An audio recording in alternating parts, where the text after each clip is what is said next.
Hi to everyone. I'm Carlos Martinez-Almoyna, a lecturer at Victoria University of Wellington. I teach landscape architecture. And I'm going to be talking about how we can assess, how we can quantify, how we can qualify the impacts of a temporary project in public space. I'm going to explain the project that we developed through a partnership with Wellington City Council, how I used my teaching for doing that with the students, then how we worked during a full year, and how the project was implemented, and how we developed research afterwards about the impact in relation to its use. So yeah, I moved to New Zealand in 2014. I used to practice before.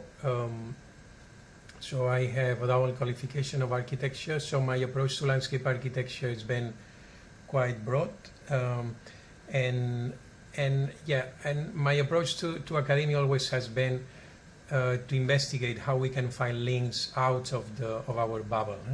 How we can find links with the socio-political context, how we can find links with the professional environment. In these regards, I position myself stating that I think that university, within all these changes that are happening now, that are providing inequality, unrest, many of the problems that we are facing nowadays, I think that university has the opportunity to expand its social responsibility, social approach of university. And by affirming that teaching and research can contribute to facilitate learning of these new values, new skills, new roles, new processes related to these different ways of understanding citizenship in our contemporary societies, and these new professional identities that we all within architectural disciplines we need to develop in order to adapt and engage with this outside world that is changing so much. And how I do that is by developing university community partnerships, because I'm interested in facilitating real projects with real people. My method, really quickly, is, as I was saying, to work at local and community levels by partnering community groups that are politically disadvantaged and interested in self-management, so the university can provide that empowerment to them, or local governments interested in developing participatory processes, and how university can be like this kind of actor in between the community and the public local government. That's going to be the example of the project I'm going to talk about. I do that by developing action research, so by working consecutive projects in cycles of thinking action, doing action, reflecting, and proposing action, and doing again. So building a methodology over time and shaping it and changing it. The other thing is really important is I understand design as a tool for change. As I was saying, I'm a practitioner that is working now in academic, so I want to contribute through my work and my task to transform the physical environment, even if they are small things, to try to contribute to some change. So I've been working since I arrived to New Zealand every year in different partnerships. Firstly, developing, let's say, the standard projects that academics interested in civic engagement tend to develop, which is organize based on participatory design, organize events, organize cohabitation, organize exhibitions, etc., present the projects, everyone gets really happy, and then leave and the community with the projects, and at the end almost nothing happens to those communities. So I realized that nothing was really happening, so I was failing in my idea of really developing civic engagement. So I thought that how could I, through my teaching, develop projects that could be implementable? And I thought that the ways could be, firstly, through small interventions, or feasible, easy, cheap to construct, or temporary projects. Afterwards, I realized that it was not just about building, it's not just about designing through participation, building, bringing the designs down to construction and building them. it was also about the opportunity of developing research around it. And that's the stage that I discovered in this project that I'm going to present, and the new ones that are, for example, I'm working now with the primary school, developing small projects within the school run. So the project that I'm going to be talking about is this, as I was saying, a temporary project. So the council approached us because they were interested in developing so the area of where the council wanted to develop this project is an area that's experimenting big changes in terms of densification. It's transforming from a service-based urban fabric into a residential and multi-use urban fabric. So it was this idea of the council of testing a temporary project for showing the community and the public that other kind of a street could happen. No? So the idea was to develop this temporary small scale intervention and do it in a part of the street, called TORY Street, by the way, TORY Street, that was heavily affected by an earthquake that happened in New Zealand in 2016. A lot of buildings were demolished, the road, that part of the street was closed, etc. So they wanted to run this participatory project with local stakeholders. We developed this partnership, we did it together, we developed different concepts, the students developed different concepts from interaction with the community. The community chose their favorite design. We developed that favorite design, the university, with the support of Wellington City Council, and the design was implemented by Wellington City Council with the support and management, construction management of the university. So the design was available for 4 months, was removed by the end of 2016, and design elements were donated to different associations that resided, etc. And I've been developing research for the last 2 years around the impact of this project. As I was saying, well, this is the street, Wellington, really quick, photos of how it was, and then how the participatory project was really, really successful. The council said that was their most successful participatory project. That's one of the findings. So how university provides kind of these, I don't know, we would say that people trust more a process where the university is involved than just run by the local government. Yeah? So that was quite interesting. So there was quite a lot of participation, especially in the voting process. The voting, there was an exhibition, the physical exhibition, but also online exhibition, and the votes were quite high compared to any other project. So a winning project was selected, and we developed that project with a team, myself and a team of 7 students that volunteered as parts of the curriculum of a course. The rest of the class continued doing another thing, working on another project, and I continued with this, working in parallel with these 2 groups of students, one with a regular course and another one with me. So we developed a concept, a synthesized concept. Basically, the final idea was to kind of reduce the traffic flow just one way, use the chicane for reducing the speed, and generate by doing that 3 areas. One more focused into information, where there was education, where there's a container, informative container. Then another one in the center of the street next to a building that was demolished, so there was good sun, a fence developed by an artist. We developed this flexible space through these platforms of different levels with the idea of that community would occupy them with freely. And then an area basically focusing to hospitality with bars and restaurants that were around this area. The elements that were continuous were the paints and the planter boxes. And everything was removable, etc. Also was the idea of linking with the past. This was the shoreline like 200 years ago, before different earthquakes of the 19th century.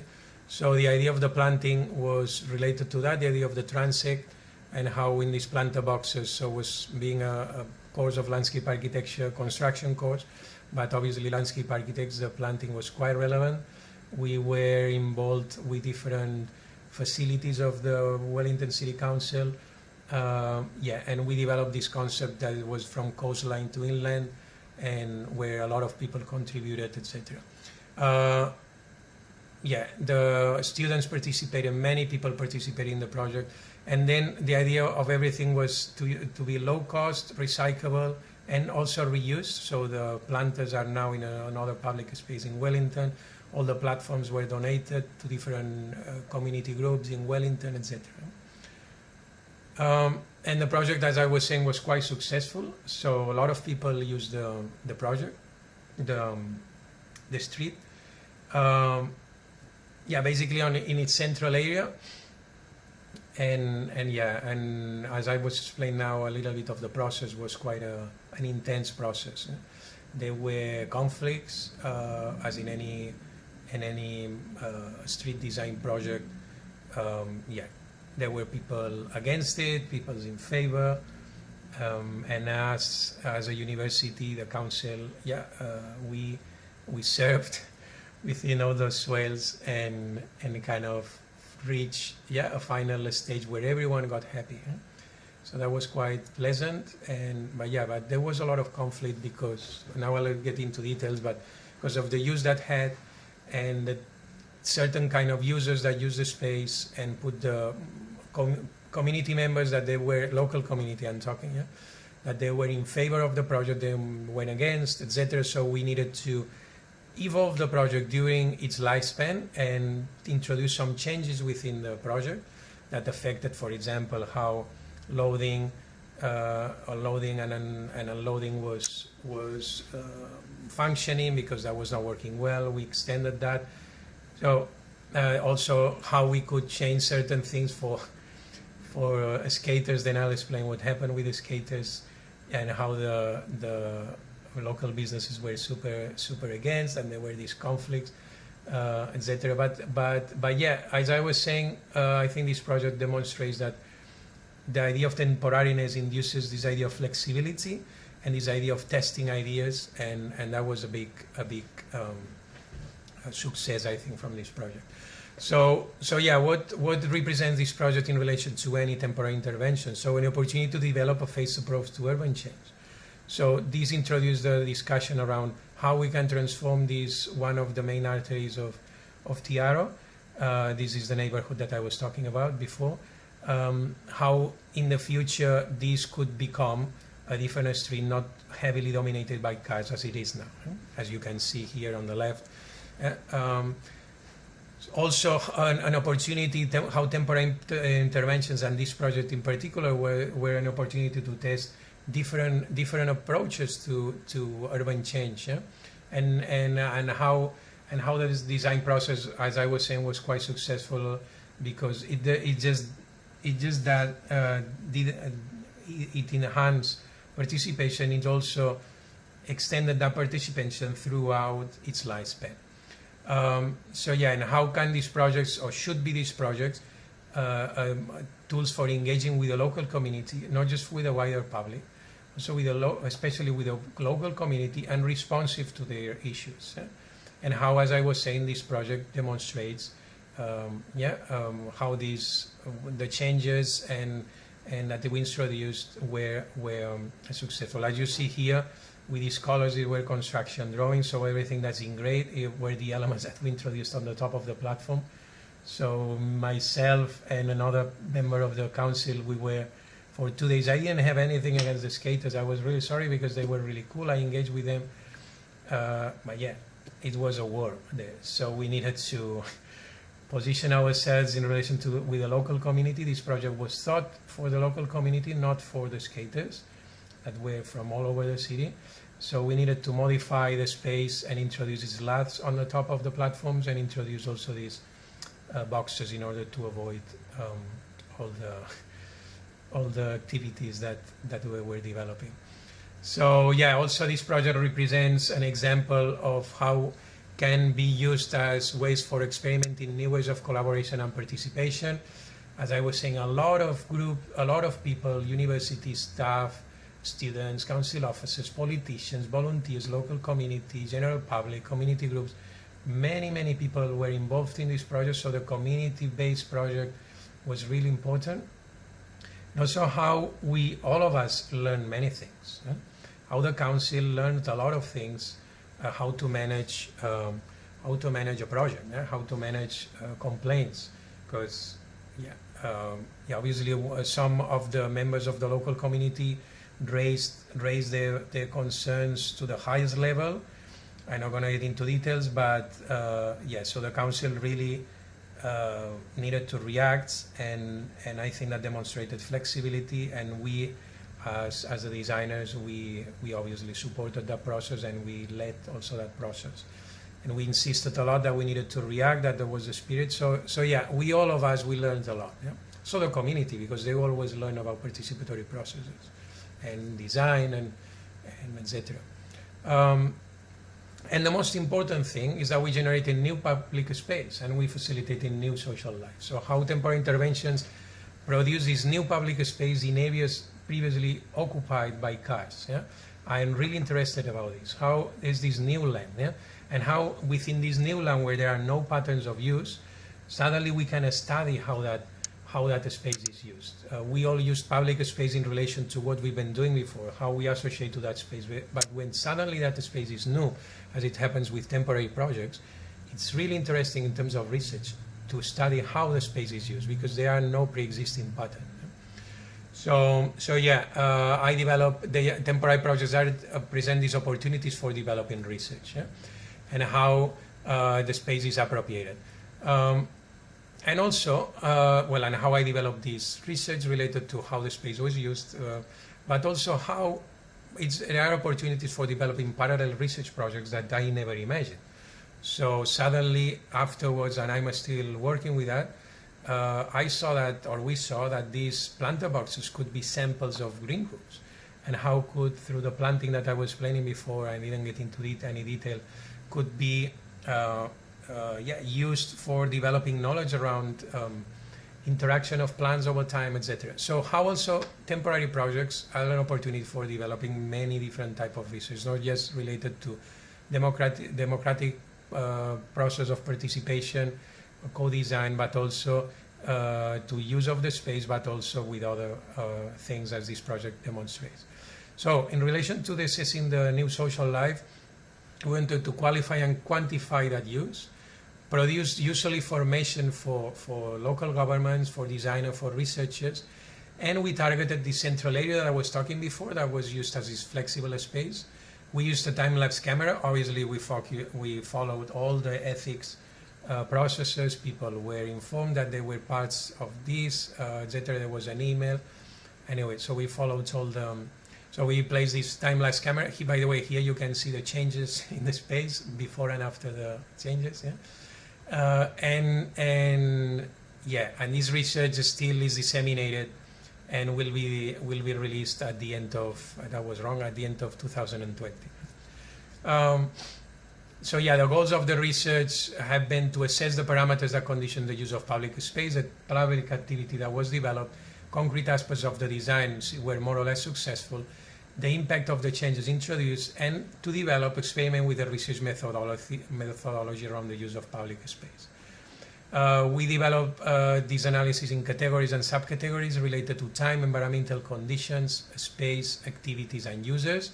So the information related to environmental conditions was gathered from the data, and time, space, activities, and uses were gathered from the photographs.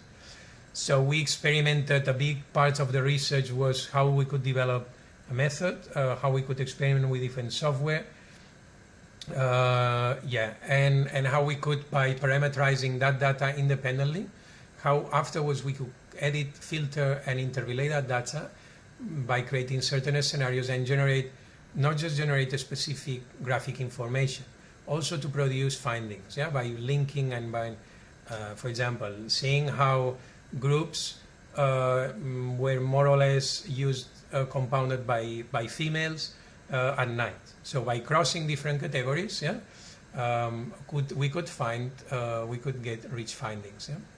So that demonstrates the variety. In terms of main findings, how the new social life was generated, how the space was progressively used, how firstly it was colonized by certain type of users, and then how this regularity was developed in terms of and then get patterns of use of public space more specific of probably of Wellington, but you'll see how something interesting information related to any urban environment now in the world, yeah? At least in democratic societies with a certain type of economic development. So yeah, in relation to the new social life, a lot of people use the space, around from 1,000 to 2,000 people per week.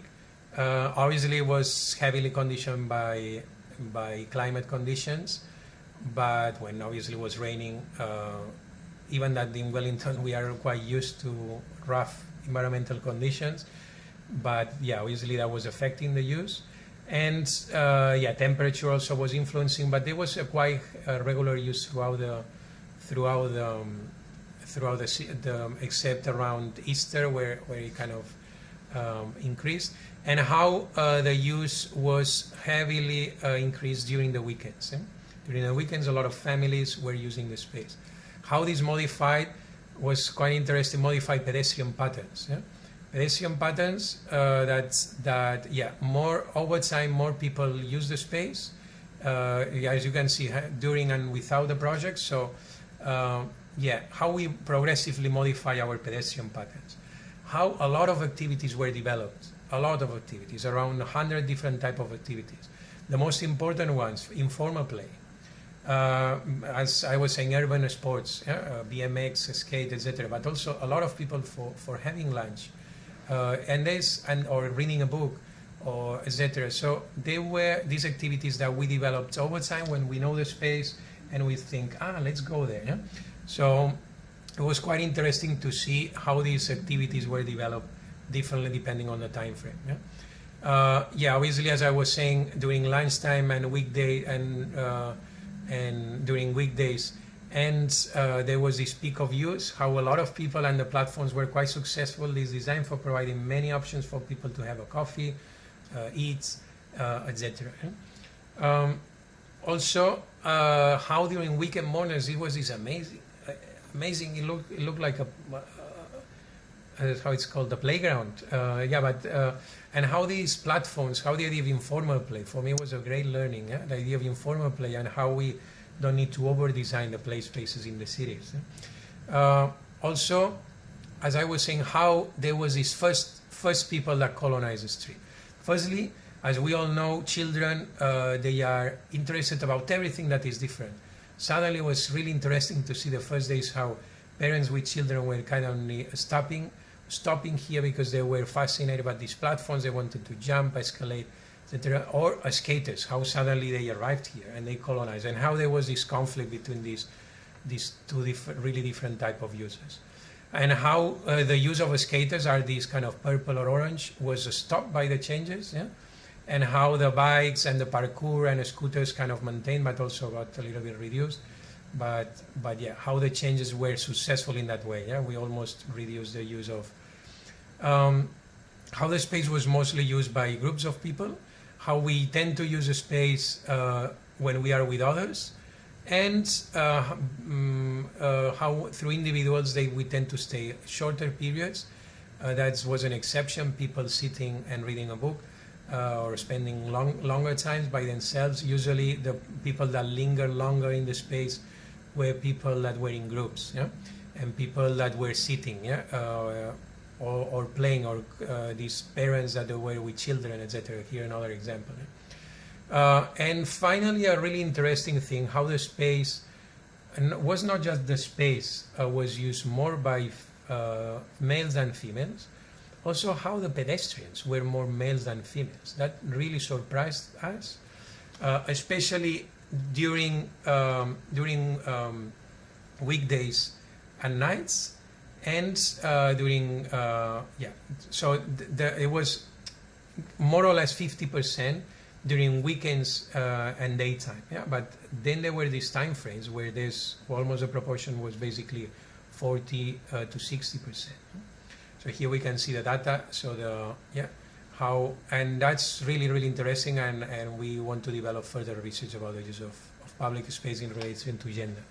So This project demonstrated that was really successful in order to enhance participation, understanding not just participation as a way to engage people, the first stage of the design, so how participation needs to be followed throughout the process, how they are really useful for learning, for educating everyone, and how in that sense the fact of introducing university was really successful, enhanced these education aspects that this kind of project should have, how they facilitate the new social life in not previously occupied public spaces, how that facilitates a specific research, not just about use of public space, also about other parallel research, how also was really useful in order to develop research methodology. It's obviously necessary to develop software that facilitates all the life of all the people that we are interested in assessing the use of public space